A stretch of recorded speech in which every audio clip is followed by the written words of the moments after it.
Good day everyone. Today we're going to explore the result visit in United States, 1888. Rizal first saw America on April 28, 1880. His arrival in the great country was marred by racial prejudice. So there is a camera authority treatment of the Chinese and the Negros by the white American Saturday. April 28, 1888, American health authorities did not let the passenger to land for 1 week because of the rumored cholera epidemic. We tell you that there was no cholera epidemic that time and he protests.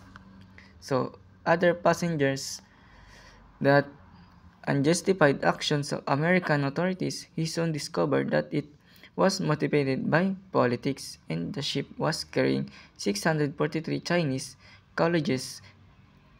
May 4, 1888, the day he was permitted to go ashore and registered at the Palace Hotel, which was then considered at the first-class hotel in the city. And on the same day, results stayed in San Francisco on May 6, 1888. It was Sunday, 4:30 p.m. Rizal left San Francisco for Oakland, 9 miles across San Francisco Bay. The next day, May 7, Rizal woke up and breakfast at Reno, Nevada, now glamorized by American high-pressure propaganda as the biggest little city in the world from May 7 to May 13. He wrote his beautiful memories from Nevada, Reno, Oakland, Denver, Omaha, Ogden, Chicago, Angeles, Albany.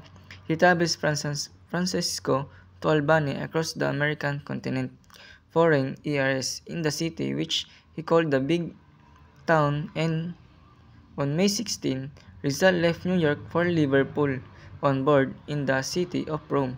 Result saw the State of Liberty on Bedlo Island. So Rizal has good impressions in America flourishing industries, natural beauty of the land, high living standard and better life opportunities.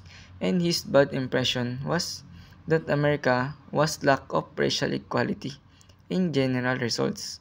Impression of America was the land bar, excellent of freedom but only for the whites.